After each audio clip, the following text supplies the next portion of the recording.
আৰু যদি ক'ব লাগে জুডিচিয়েল ইনকুৱাৰী কৰিব লাগে মই ৰেডি আছো।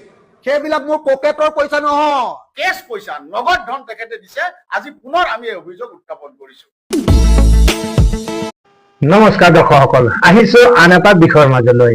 নিৰ্বাচনত জিকিবৰ বাবে অখিল গগৈয়ে নিজৰ সমষ্টিৰ প্ৰতিটো নামঘৰৰ বাবে 1.5 লাখকৈ টকা বিলাইছিল। দুদিন আগত বিধানসভাৰ মজিয়াত মুখ্যমন্ত্ৰী ডক্টৰ হিমন্ত বিশ্ব শৰ্মাই এই অভিযোগ মুকলিভাৱে উত্থাপন কৰিছিল।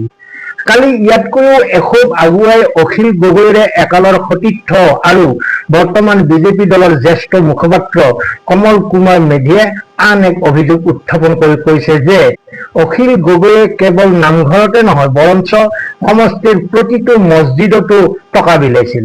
সেই টকা আছিল নামঘৰত বিলোৱা টকাতকৈ দুগুণ, অৰ্থাৎ নামঘৰত দিছিল 1.5 লাখকৈ টকা, কিন্তু মছজিদত দিছিল 3 লাখকৈ টকা। সকলো কথা খৰচি মাৰি জানিবলৈ প্ৰথমে মুখ্যমন্ত্ৰীয়ে বিধানসভাৰ মজিয়াত কি কৈছিল অকণমান শুনি লওঁ আহক।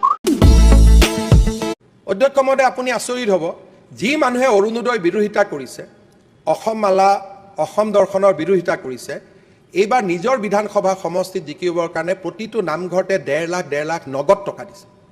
ক'ৰ পৰা পাইছে ময়ো নাজানো। 1.5 লাখ টকা নগদ দিছে। আমিতো অসম দৰ্শনৰ চেক দিছো। আৰু যদি ক'ব লাগে জুডিচিয়েল ইনকুৱাৰী কৰিব লাগে মই ৰেডি আছো। 1.5 লাখ টকা নগদ দিছে। এজন চেণ্ডেল পিন্ধা বিধায়কে নামঘৰত দিব 1.5 লাখ টকা ক'ত পায় আপুনি মোক কওক অধ্যক্ষ মহোদয়। কেছ পইচা অধ্যক্ষ মহোদয়, নগদ টকা। আমি সাহস নকৰোঁ অধ্যক্ষ মহোদয়। 25 বছৰ বিধায়ক হৈ থকাৰ পিছত, আৰু যদি মই ভুল কৈছো আমাৰ কেইবাজনো দৰ্শকসকল, মুখ্যমন্ত্ৰীৰ ভাষ্য শুনিলে। যি নহওক, সেই সময়ত বিধানসভাৰ মজিয়াত অখিল গগৈ উপস্থিত নাছিল। মুখ্যমন্ত্ৰীৰ সৈতে চুপতি মৰাৰ দোষত ইতিমধ্যে তেওঁক অধ্যক্ষ ৰঞ্জিত দাসে এক্সপেল কৰিছিল। গতিকে তেওঁ তাৎক্ষণিকভাৱে প্ৰত্যুত্তৰ দিব নোৱাৰিলে। সেয়ে কিজানি সংবাদমেল পাতি তেওঁ উত্তৰ দিবলৈ যত্ন কৰিলে। কি কৈছিল তেওঁ সংবাদমেলত অকণমান শুনি লওঁ আহক। মোৰ ওপৰত একদম ডাইৰেক্টলি ক'লে, বোলে অখিল গগৈ এবাৰ জিকিছে প্ৰত্যেকটো নামঘৰত 1.5 লাখ টকা দি 1.5 লাখ টকা দিছো। সেইবিলাক মোৰ পকেটৰ পইচা নহয়, সেইবিলাক অসম দৰ্শনৰ টকা। অসম চৰকাৰৰ পৰা যোৱা যিবিলাক 1.5 লাখ টকীয়া, যিটো 1.5 লাখ টকীয়া যিটো চেক, সেই চেকটো তেওঁ মোৰ এগেইনষ্টত খেলা, মই এমএলএ তাৰ, মোৰ এগেইনষ্টত খেলা এই চালফাটো কি নাম আছিলে, জয়ন্ত হাজৰিকা ওৰফে কুশল দুৱাৰীক দিব খুজিছিলে। মই ডিচিক ধমকি লগাই, মই এমএলএ থাকোতে ইয়াত কোনে 1.5 লাখ টকাৰ চেক চালফাই বিলাব পাৰিব, ধমকি লগাই মই চব বিলাক হেৰি লৈ আহিলো, চেক লৈ আহিলো, মই নিজে বিলালো। সেইটোতে তেওঁ মাথাটো গৰম। এতিয়া বাহিৰত প্ৰচাৰ কৰি দিছে বোলে অখিল গগৈ বোলে গোটেই হেৰি কৰি দিলে, 1.5 লাখ টকা দি দিলে, কেছত দিয়া বুলি কৈছে। যদি কেছত দিছে, যদি তেওঁ কৈছে যে এইটো কাৰণে মোক বোলে কোনোবাই স্পনচৰ কৰিছে, যদি স্পনচৰ কৰিছে তেওঁ মতেতো আচলতে তেওঁৱে মোক জিকাইছে, তেতিয়াহ'লে তেওঁৱে স্পনচৰ কৰিছে মোক। গছত গৰু উঠাই কথা কৈ অসমৰ মানুহক বুৰ্বক বনাব খুজিছে। দৰ্শকসকল, অখিল গগৈৰ বক্তব্য শুনিলে। ওলোটাই তেওঁ মুখ্যমন্ত্ৰীকে বান্ধিব খুজিছে।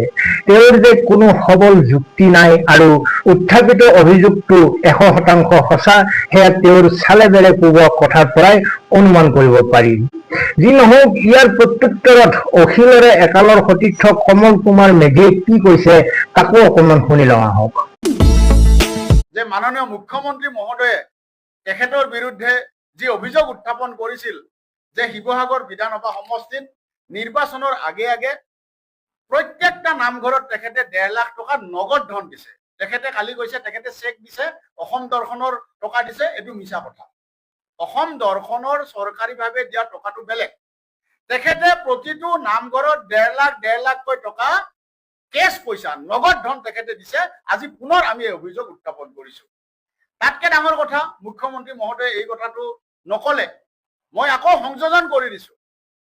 তেখেতে নামঘৰত দিছিলে 1.5 লাখ টকা নগদ ধন, মছজিদ বিলাকত 3 লাখকৈ টকা নগদ ধন দিছিলে। তাৰ প্ৰমাণ আমাৰ ওচৰত মজুদ আছে। মই প্ৰত্যাহ্বান জনাইছো, তেখেতে এই কথাটো মিছা বুলি কওক, বা মুখ্যমন্ত্ৰী ডাঙৰীয়াই কোৱাৰ দৰে প্ৰয়োজন হলে ন্যায়িক তদন্তৰ তেখেতে মুখামুখি হবলৈ সাহস কৰক। তেখেতে এই প্ৰত্যাহ্বান গ্ৰহণ কৰক। দৰ্শকসকল, কমল মেধিৰ কথা আপোনালোকে শুনিলে। তেওঁ মুখ্যমন্ত্ৰীতকৈও এধাপ আগুৱাই মছজিদলৈকে অভিযোগ কৰিছে, প্ৰত্যাহ্বানো জনাইছে মুকলিভাৱে। আপুনি কি ভাবে? কোন সঁচা কোন মিছা বাৰু সকলোতকৈ ভালদৰে জানিব শিৱসাগৰ সমষ্টিৰ ৰাইজে। এই ভিডিঅ'টো চাই থকা শিৱসাগৰৰ দৰ্শকে নিশ্চয় কমেণ্ট কৰিব, বাকী সকলেতো কৰিবই। মই ভাবো মুখ্যমন্ত্ৰী এগৰাকীয়ে বিধানসভাৰ পবিত্ৰ মজিয়াত ভিত্তিহীনভাৱে ইমান ডাঙৰ কথা এটা নিশ্চয় কবলৈ নাযায়। লক্ষণীয় কথাটো হ'ল কমল মেধিৰ কথাৰ উত্তৰ এতিয়ালৈকে অখিল গগৈয়ে দিয়া নাই। মোৰ মতে নিজৰ সততা প্ৰমাণ কৰিবলৈ অখিল গগৈয়ে একালৰ সতীৰ্থ কমল মেধিৰ প্ৰত্যাহ্বান গ্ৰহণ কৰা উচিত। আকৌ কৈছো, আপোনাৰ মন্তব্য কমেণ্ট বক্সত লিখিবলৈ নাপাহৰিব। আজিলৈ এৰিছো, ভালে থাকক, কুশলে থাকক, ধন্যবাদ।